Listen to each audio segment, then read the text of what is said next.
Hello friends. आज बात करेंगे मनुष्य का असली रूप उसका अवचेतन मन है।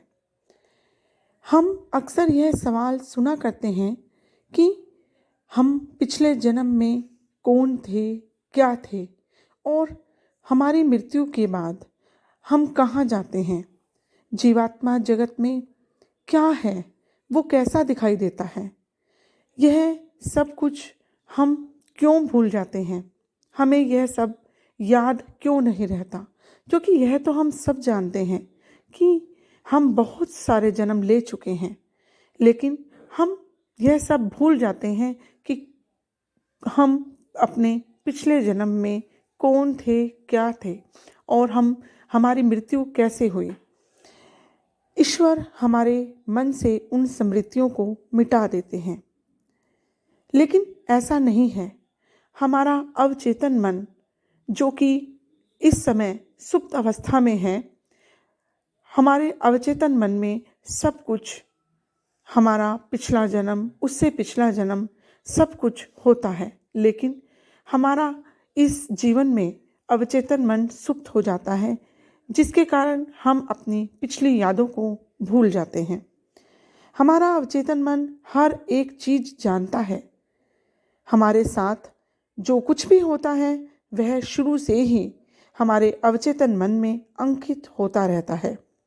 दुर्भाग्य से हमारा जो भौतिक मन है वह सब कुछ संभाल नहीं पाता और अधिकतर मामलों में यह हमारे अवचेतन मन के साथ संघर्षरत रहता है। केवल कुछ ही ऐसी आत्माएं होती हैं, या ऐसा कहिए कि कुछ ही ऐसे लोग होते हैं जो बहुत ही उच्च स्तर के होते हैं। उनके अवचेतन मन के द्वारा वे भौतिक मन पर नियंत्रण रख पाते हैं और इन आत्माओं में अतिरिक्त संवेदनात्मक बोध होता है। इनमें कुछ आत्माओं को पृथ्वी के अपने पिछले जन्म की सभी घटनाएं भी याद होती हैं।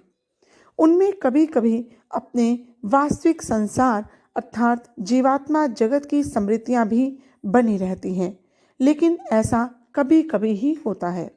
और कुछ ही ऐसे लोग होते हैं जो कि अपने पिछले जन्म और जीवात्मा जगत कैसा है यह सब कुछ वो याद रख पाते हैं। हम शायद ये जानना चाहेंगे कि हमारा अवचेतन मन की इन स्मृतियों को क्यों सुरक्षित नहीं रखता। हमारा अवचेतन मन है जो यह सब कुछ क्यों याद नहीं रखता। जैसा कि हमने पहले बताया है कि हमारे भौतिक मन के लिए इन्हें संभाल पाना बहुत मुश्किल होता है। इसके अलावा हमारा अवचेतन मन नहीं चाहता कि हम वह सब जानें, क्योंकि हम पृथ्वी पर अनुभव हासिल करने के लिए, अपनी परीक्षाएं देने के लिए, प्रशिक्षण लेने के लिए और कर्मों का फल भोगने के लिए आए हैं। यदि हम सब कुछ जान जाएंगे तो आपको उन सब बातों के साथ तालमेल बिठाना बहुत ही मुश्किल हो जाएगा और जीवन में कोई आनंद नहीं रहेगा। हम अपना जीवन एक यंत्र की तरह व्यतीत करेंगे। यदि हमें अपने कर्मों का पता चल जाए तो धरती पर हमारा जीवन नीरस हो जाएगा। हमारा अवचेतन मन हर बात जानता है और वह कभी भी गलती नहीं करता। इसमें हर बात दर्ज होती है। पृथ्वी पर जन्मी उच्च स्तर की आत्माओं का अवचेतन मन धरती की साधारण आत्माओं की तुलना में थोड़ा अधिक ताकतवर होता है। हमने कहा कि थोड़ा अधिक, क्योंकि जीवात्मा जगत में भी हमारा अवचेतन मन पूरी तरह से कार्यशील नहीं होता। हालांकि पृथ्वी के मनुष्यों की तुलना में यह अधिक जागृत होता है।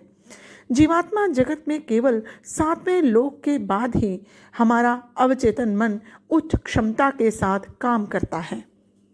पृथ्वी के कुछ योगी और धर्मात्मा मनुष्यों में लंबे समय तक ध्यान करने की क्षमता होती है। उनका अवचेतन मन अधिक से अधिक जागृत होता जाता है और वे अपने भौतिक मन को अपने अवचेतन मन के द्वारा नियंत्रित करते हैं। हम जैसे ज़्यादातर लोगों के विपरीत वे अपने भौतिक मन के गुलाम नहीं होते। अपने भौतिक मन के गुलाम मत बनिए। यदि आपने अपने भौतिक मन को नियंत्रित नहीं किया तो वह आपको बद से बदतर हालात की ओर ले जाएगा। जब हम देह त्यागते हैं तो हमारा भौतिक मन हमारे भौतिक शरीर के साथ ही मर जाता है। हमारा भौतिक मन हमें अपने वश में करने और हमें अपने अनुसार संचालित करने के लिए व्याकुल रहता है। आप अपनी इच्छा शक्ति का प्रयोग करें और इसे अपने ऊपर हावी न होने दें। आप अनंत काल तक के लिए अपने अवचेतन मन से जुड़ी हुई एक आत्मा हैं। फिर आप कैसे अपने कमजोर और अप्रशिक्षित भौतिक मन को अपना मालिक बनने दे सकते हैं? क्या आप इतने कमजोर और रूढ़िविहीन प्राणी हैं कि आप इसे नियंत्रण में नहीं रख सकते? अब यह बात याद रखिए कि आपका अवचेतन मन ही आपका वास्तविक स्वरूप है। इसलिए अपने भौतिक मन को अपना मालिक बनने मत दीजिए, अपना मालिक खुद बनिए। Thank you.